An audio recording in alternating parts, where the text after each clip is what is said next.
Wow. Well, this is really awkward. I've been talking to myself for about 5 minutes. So let's get the new 20 30-second countdown going.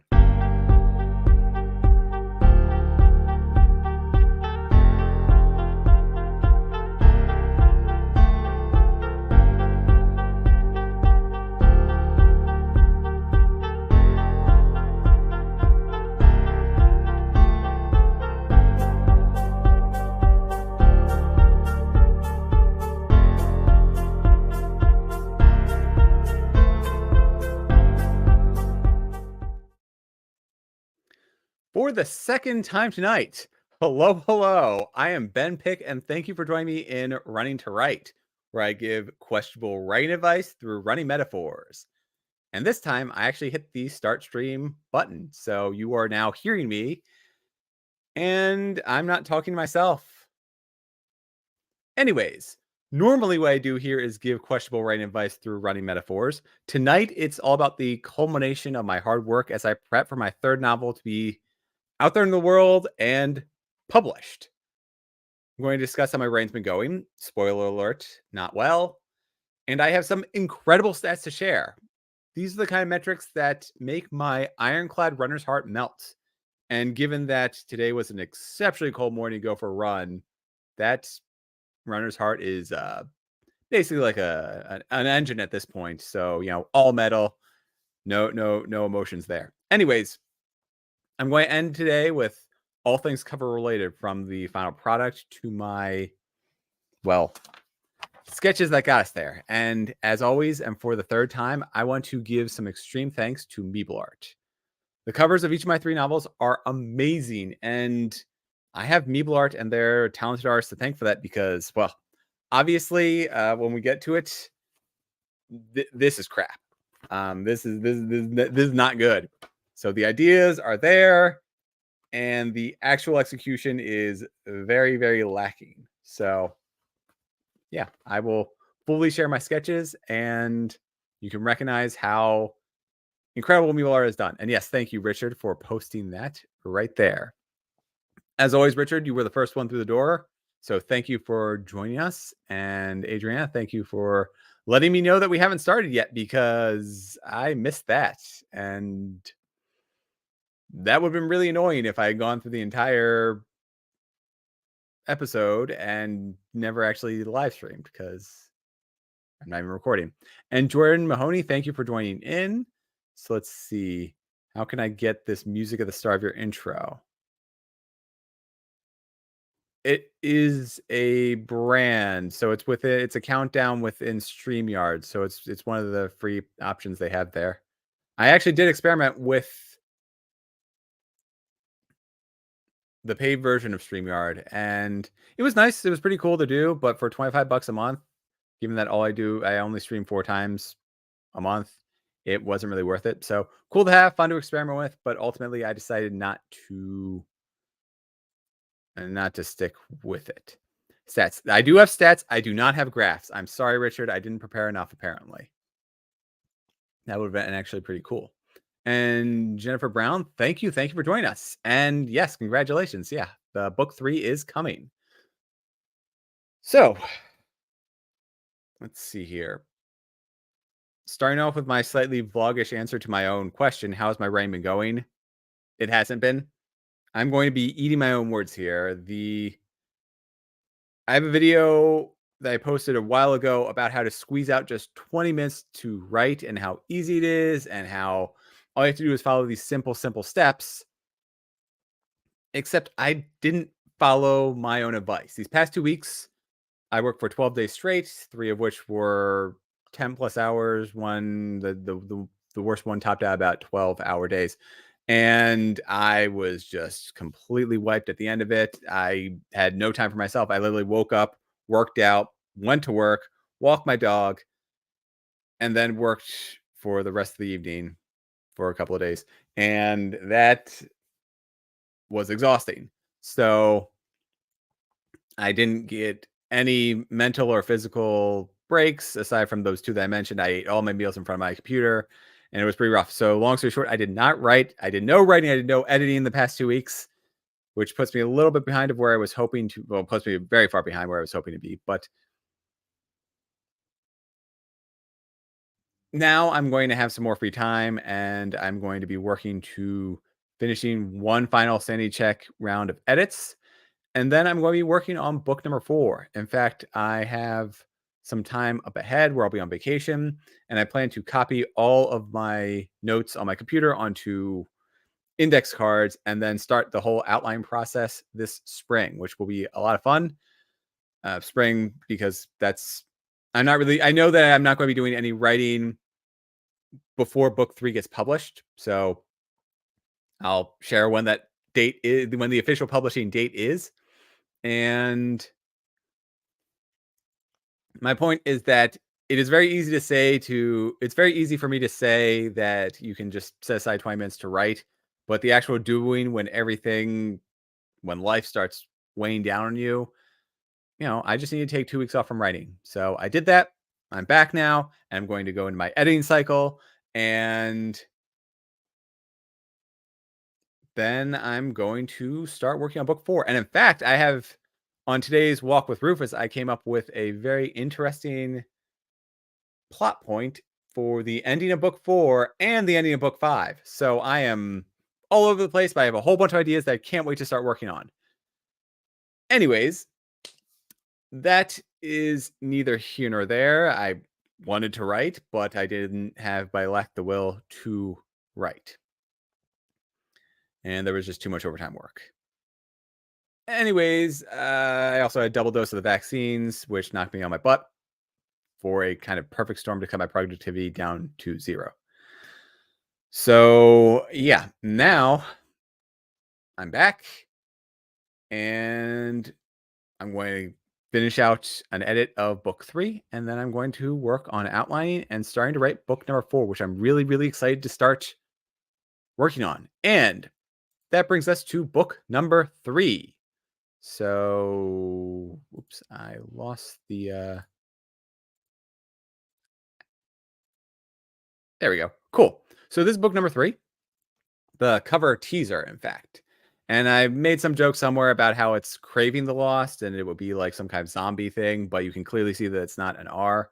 So I know it's a slight spoiler, but obviously the name is Saving the Lost. And without further ado, this is the cover for my 3rd novel. Oh, it looks really awesome. So we have this beautiful Saving the Lost thing. You can see Into the Void book 3. You have a portal in the background. You have a girl walking forward, and there are some footsteps there. So, and yes, Richard, I did absolutely write them down. I had my phone with me, so I was able to record while I was walking my dog. And the least convenient place I've had a killer book idea in bed. In bed without a writing utensil. Usually I keep a pen and paper next to my bed, and then I have to always decide whether or not I want to just go back to sleep and obviously forget the idea, or get up out of bed, write the idea down, and then go back to sleep. Or worse, use my phone with a bright light that'll wake me up a little bit and then write the idea down. Usually I go with that. So there's that. Yeah, I do occasionally wake her up because when I have an idea, I'm just going to write it down. And unfortunately, there's tip tapping away and the phone's brightness. But also, Jordan, you brought up an excellent point. So thank you for reminding me. I skipped over completely the metrics. So first of all, really incredible metrics. There are now 255 subscribers to this channel, which means I have passed the 250 mark in the times, because last week was a recorded episode, so I didn't actually mention that metric. But that is fantastic. That's wonderful. And I want to thank every single one of you for being awesome and for joining me week in and week out, because I'm going to be honest, also, this is the 149th episode. So next week will be episode 150. So I didn't think that I would ever get more than 100 subscribers. I definitely didn't think I would get to 200. 250 is awesome, incredible. And 150 episodes. That is almost 3 solid years in a row of nonstop content on a weekly basis, which I I'm just flabbergasted at this point. I didn't think I would be able to do this. I didn't think I would have as much of as supportive as an audience. I didn't think I would have as much to say. And yes, I stumbled through a lot of what I'm trying to say and what I'm trying to share. And yeah, yeah, this is just wonderful. So thank you everybody who comes in, comments on the channel. Even if you don't, thank you for just showing up occasionally when you get a chance. If if it's been a month, a year, whatever, you just see, oh, hey, Ben has a new video out. Let me check it out. I want to thank all of you because again, I do this for you all, and it's wonderful to get some of the feedback. And yeah, thank you, Sarah. I do really, really like this cover. So there's some really cool blue tones to make it match with the first two books. And in fact, I'm going to show the full cover so that way you get a better idea of what's going on. And I'm going to show comparisons between book 1, 2, and 3 so that way you can see the whole theme that I'm going with. But before we get started, this is the blurb on the back. In traveling to new times and dimensions, the void has taken victims. Nicole will stop at nothing to reclaim her lost friend. Her, Tracy, Derek, and the rest will venture through the void and discover the past and future are more connected than anyone realized. What will they need to sacrifice to bring everyone home? And that is the back blurb. Oh, cool. Hey, Rachel, thank you for joining in as well. More the merrier. This is awesome. This is a lot of fun. I was not expecting so many people to show up on a Monday night to check out a cover reveal, but here we go. So this is the full. I hope I have 5 slides now. This is kind of a focused in version where you can see the artwork. There's a collapsed building in the background, some rubble, some kind of mist a little bit, but there's the portal, woman, and footsteps on the ground. So what do all these things mean? What do they all have to do with my story? Who knows? But you can find out by reading my 3rd book in the Into the Void series, Saving the Lost. And let me see if I did this right. I did. So this is the full cover. It's a little bit zoomed out from what I just showed you. And again, you can see the woman in the foreground with a portal to the void open behind her. You can see the collapsed building in the background, kind of some ominous tones. There's some rubble on the ground. And again, those footsteps. So what does it all mean? And let's see here. So now, as to Saving the Lost, I'll give a slight spoiler, and there is a lot of hidden meaning in this title.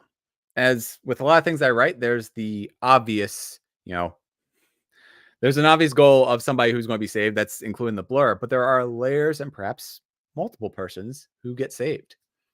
And then, fun fact, in the 11th hour, I actually bounced this idea off of Richard because I decided to write a severe twist, which changes a lot and builds even more meaning into that title. So it's a great thing that I really like the title and already chose to stick with it. So there's the surface level, there's the underlying level, and then there's some deep cuts in there.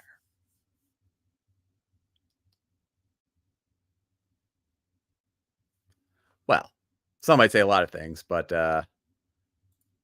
yeah, cool. So with that, I will show you the sketches that I made. Again, these are, yeah, it's very obvious why I need to hire a professional artist. Let's just say that. So I did a couple of different versions of it, and you can see right here you have. Let's see how well this looks. So you have a fallen building in the background. You have a portal. You have a stick figure woman, and you have footsteps. And then there is just generic text around to give some context for what's going on. And on the back, you have broken glass, fallen building, same fallen building. Some of the writing is kind of going through.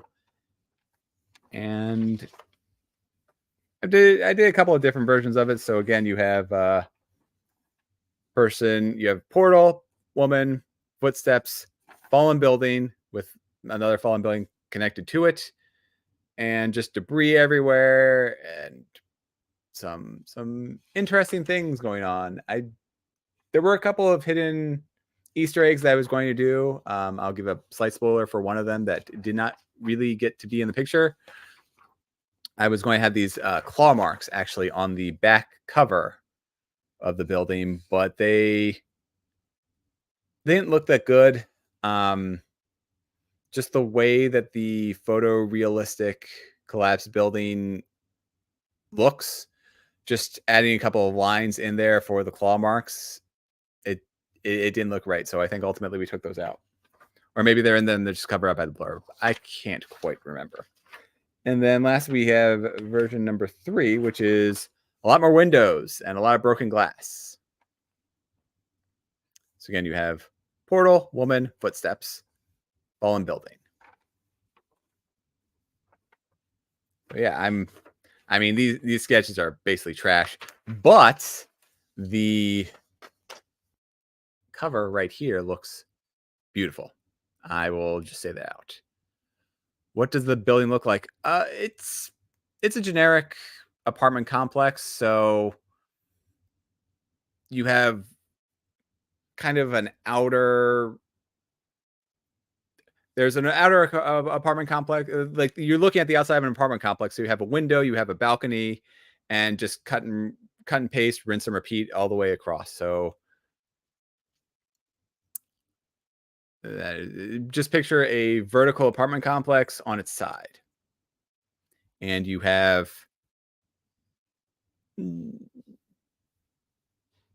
let's see here. You have rubble, which is pretty generic. So stones on the ground, which look like they might be from the building as it fell over. And the portal, it's a black hole. It it should be spherical, but that's very hard to convey in 2 dimensions. And behind it, it's kind of illuminated with some bright shades. There's some pinks and purples and blues that are behind it. Mostly the pink. Kind of looks like my old. Yeah, kind of. So yeah, it's a generic apartment complex building, and then a woman who is a little bit hard to see from this image. She's wearing jeans. She's got a sweatshirt on. Let me go back. Actually, go back to the. There we go. This one's actually probably the best view of seeing her. So you have she's wearing just a generic hoodie, sweatshirt, nothing too special. I think she has glasses on, and she's got her hair in a bun. I don't know how well that can be conveyed from the cover image because she's relatively small. I wanted to keep her small to sort of convey the scope of the destruction around her. But yeah, you have kind of a generic woman, and then there's footsteps on the ground that sort of lead away. And so what that means, well, you can read the book and find out. But they are leading away from the portal, and she hasn't. They are in front of her, so it's almost like she's following those footsteps.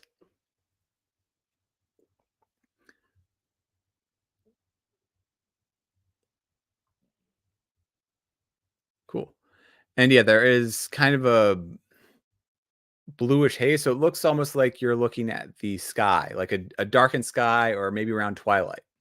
Just each of my books kind of have a blue theme, so I will actually show that now. Where you have the first book is somebody falling towards the water, and you can see a portal.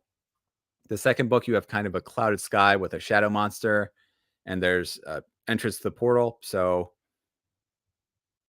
it looks almost like a clouded day. And then this one, the same sort of thing, where it's sort of this dark blue haze over everything. I think that's the best way of describing it. And yeah, the portal is always well, the portal looks the same in the first and third image, first and third books, where it's a circle, a black circle surrounded by kind of a pinkish haze around it. Except that the second book is more like a broken window frame in a picture, where there's black behind it. There's a couple of cracks, and then you sort of have this pinkish purple haze around it. There we go. That is, yeah. Don't say lavender haze. Yeah, I didn't say lavender haze. I said pinkish haze because apparently Taylor Swift might have trademarked lavender haze. And so that is a good taste of the covers. And that is a perfect time to discuss my upcoming book launch will be on March 30th at noon Eastern time. And there will be a lot of things to discuss between now and then because coming up in 3 weeks, maybe 4 weeks. Either way, first or the second weekend of March, I think, I'll be at AwesomeCon as a vendor. I'll have 5 copies of book 3 to give away as kind of a special bonus for being there. It's con exclusive. But then this book will be will be available to everyone come March 30th. And you can actually pre-order it right now, which I should have given you a link for that. So give me 1 second as I do that. Let's see. So Richard asked me what my favorite Taylor Swift song is, and don't really have one. I'm not the big like every single person in my family is apparently a massive Taylor Swift fan. I do often quote some of her songs whenever I get hurt. I always say band-aids can't fix bullet holes. So if like I need a band-aid or something, or I accidentally cut my finger, or I have a thorn in my thumb or whatever, that's what I always say. So I do misquote Taylor Swift frequently. Oh, thank you. Thank you. Richard, you are awesome. You are on top of it. Yeah. So we got that link right there. Geez. I do not actually like Bad Blood. There was a car ride or something when that song just came out, and we were in the car for 3.5, 4 hours.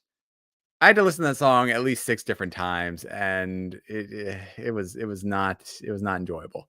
So there are Taylor Swift songs that I find okay. That is not one of them. And you're right. You're right. Taylor Swift has a doctorate, so I need to call her Dr. Taylor Swift. I can hear Adriana laughing through the floor at this conversation. And Richard, you have one more question, which I think I answered. So yeah, at least gonna be in place. We wrote. Yep. Oh boy. So I hope to see you all on March 30th for my book launch party at noon Eastern time. There'll be prizes. I will most likely be giving away copies of my book. Oh, thank you, Richard. You are incredible. And next week, I'll be talking about the process of printing these books because there's a few fun things with KDP wherein you can pre-order the ebook now, but unless I publish the paperback, you can't really do anything. You can't even see the paperback in KDP. That's one of the things that Ingram Spark did well. It's a whole thing. I'm going to be discussing it next week because I've got a lot of gotchas that I've learned from publishing this time around since it's the first time I published without Ingram Spark. I'm going directly through Amazon KDP and learning what services they have available and what I can do and what I'm capable of. Uh, Richard, I'll have to talk to you about that because I don't know how to do that. So apparently I can schedule the paperback in advance on KDP now, but yeah, we'll talk after this. So thank you all for joining me again. 255 now, I think. So we passed 250. Oh, and the last metric, which was awesome. The last metric, which was awesome. I have over 30 reviews for Falling Through, which is incredible. So thank you everyone who read my book and posted a review because it absolutely helps. So thank you everybody for joining me tonight, for subscribing, for liking, for commenting, for keeping this channel going, and for reviewing my books. I am eternally grateful for every single one of you, even Richard with his very, very snarky comments. Nice. Anyways, I'll see you next week when I talk and walk you through the latest part of my publishing process. Did I do things right? Did I make mistakes? Let's find out in 7 days. Well, a week from today. Take care, everyone.